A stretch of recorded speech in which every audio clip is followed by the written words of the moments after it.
Sintayong resmi tidak lagi menjadi pelatih timnas Indonesia setelah diberhentikan pada 6 Januari 2025. Keputusan ini disampaikan langsung oleh Ketua Umum PSSI Erick Thohir dalam sebuah konferensi pers di Jakarta. Meski begitu, Sintayong masih berpeluang melatih timnas Indonesia dengan yaitu si Persebaya Surabaya yang disebut-sebut sebagai salah satu klub yang berminat menggunakan jasanya. Pergantian kursi pelatih timnas Indonesia berlangsung cepat dengan Patrick Kluivert yang langsung diumumkan sebagai pengganti Sintayong pada 8 Januari 2025. Meski demikian, banyak pihak yang tetap mengapresiasi pencapaian Sintayong selama menangani timnas Indonesia. Di bawah arahannya, timnas Indonesia mencatat sejarah dengan mencapai 16 besar Piala Asia 2023, menembus semifinal Piala Asia 2023 dan 2024 untuk U23 dan lolos ke babak ketiga kualifikasi Piala Dunia 2026 untuk pertama kalinya tentu. Sementara itu, di Liga 1 Persebaya Surabaya tengah mempertimbangkan berbagai opsi untuk musim depan, termasuk kemungkinan merekrut pelatih baru. Direktur Operasional Persebaya Chandra Wijaya mengakui bahwa evaluasi terhadap performa tim terus berjalan. Nasib pelatih Paul Muster juga belum bisa dipastikan, dengan 7 pertandingan tersisa menjadi tolak ukur penting dalam menentukan masa depannya. Tim ini harus meraih hasil maksimal sampai akhir musim, jadi terkait evaluasi baik itu pemain atau pelatih masih berjalan. Kalau pelatih juga tentu kita pantau sampai akhir musim ini, kata Wijaya yang tentunya kita utip. Saat ini Persebaya Surabaya berada di peringkat ketiga, klasemen sementara dengan 48 poin. Tertinggal 9 poin dari Persib Bandung yang berada di puncak. Meskipun belum ada konfirmasi resmi, nama Sintayong disebut-sebut masuk dalam radar Persebaya untuk musim depan. Chandra Wijaya sendiri enggan mengungkapkan secara spesifik siapa saja kandidat pelatih yang tengah dipertimbangkan. Tidak spesifik pelatih tertentu, tapi yang jelas kami melakukan proses untuk mendapatkan pelatih yang cocok musim depan. Saya tidak bisa jelaskan prosesnya seperti apa, ungkapnya. Jika Persebaya benar-benar ingin merekrut Sintayong, maka keputusan ini bisa menjadi kejutan besar di Liga 1. Kembalinya pelatih asal Korea Selatan tersebut ke sepak bola Indonesia tentunya akan menjadi daya tarik tersendiri bagi kompetisi domestik. Namun, segalanya masih bergantung pada keputusan manajemen Persebaya dan kesiapan Sintayong untuk kembali melatih di Indonesia. Kami tidak mau tergesa-gesa untuk menentukan posisi pelatih. Kita akan support semaksimal mungkin dan kita putuskan nasib kita di akhir musim ini, tegas Chandra Wijaya. Tidak spesifik pelatih tertentu, tapi yang jelas kami melakukan proses untuk mendapatkan pelatih yang cocok musim depan. Saya tidak bisa jelaskan prosesnya seperti apa, sambungnya. Kini semua mata tertuju pada akhir musim Liga 1, di mana keputusan mengenai siapa yang akan memimpin Persebaya musim depan akan ditentukan. Jika benar Sintayong yang dipilih, maka sepak bola Indonesia akan kembali menyaksikan sentuhan strategisnya dalam kancah domestik.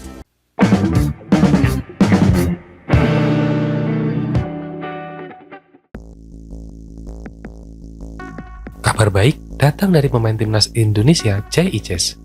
Pasalnya baru-baru ini ramai diperbincangkan bahwa bek sekaligus kapten timnas Indonesia tersebut dilirik klub besar. Menjadi bek tengah Venezia, Jay Ices kini masuk radar Inter Milan dan Bolonya.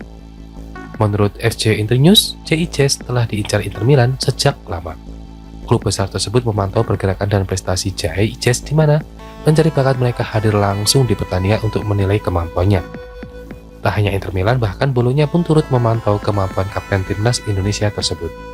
Sabtu lalu pada pertandingan Bolonya melawan klub Jay Ices Venezia, tim rekrut menghadiri langsung dan terlihat di Stadion Luigi Pinzo untuk mengamati sang pemain yang berkembang pesat. Tak hanya menatap langsung performa Jay Ices saat melawan Bolonya, kolaborasi dan juga dari kapten timnas Indonesia dengan Rizky Ridho Jasjadjahaner tak luput dari pantauan. Kolaborasi trio bek timnas Indonesia saat melawan Bahrain disaksikan lebih dari 100 negara yang menyiarkan pertandingan. Sehingga tak heran jika Jay Ices bisa masuk radar Inter Milan dan juga Bolonya.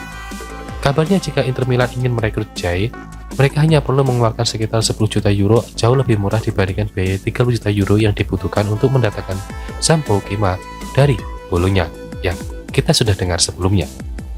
Lebih lanjut, Jay Ices sendiri dikenal dengan kemampuan bola atasnya di lini belakang, terutama menghadapi striker tangguh di Serie A.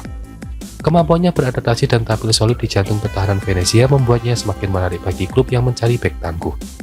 Selain Inter dan Bolonya, Genoa serta Torino juga dikabarkan memantau situasi pemain asal Indonesia ini.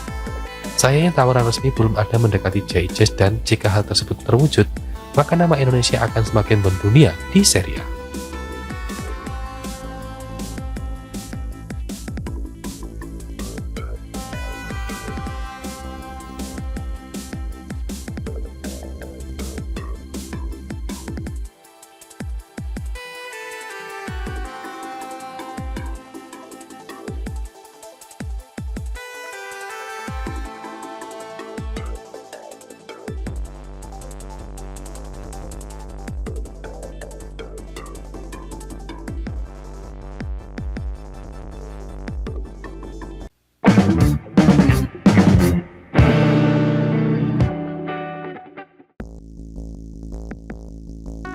FIFA merilis peringkat terbaru timnas Indonesia pada Kamis 3 April 2025.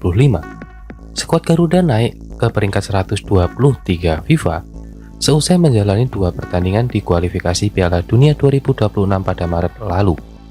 Ketua Umum PSSI Erick Thohir mengatakan ranking itu merupakan pencapaian terbaik dalam 15 tahun terakhir. Kemenangan atas Bahrain di kualifikasi Piala Dunia Zona Asia membuat posisi Indonesia di ranking FIFA naik 4 peringkat ke posisi 123. Peringkat ke 123 ini merupakan posisi terbaik Indonesia di ranking FIFA dalam 15 tahun terakhir, ujar Erick Thohir.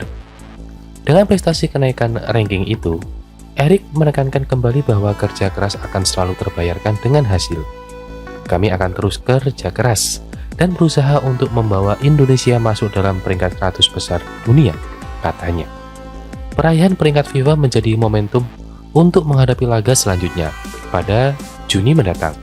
Timnas Indonesia akan menjalani 2 laga penutup kualifikasi Piala Dunia 2026 Grup C, yakni menjamu Tiongkok di Stadion SUGBK pada 5 Juni dan bertanding melawan Jepang di Osaka pada 10 Juni mendatang.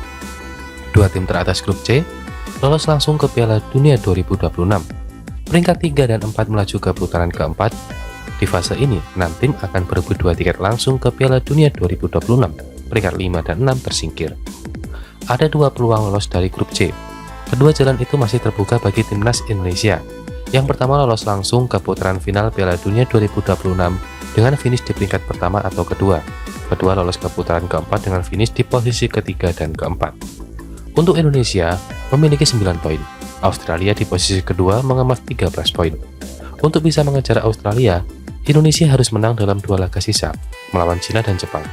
Pada saat sama, Australia harus kalah melawan Jepang dan Arab. Serta, tentunya, Arab Saudi 10 poin itu harus kehilangan poin saat melawan Australia dan Bahrain.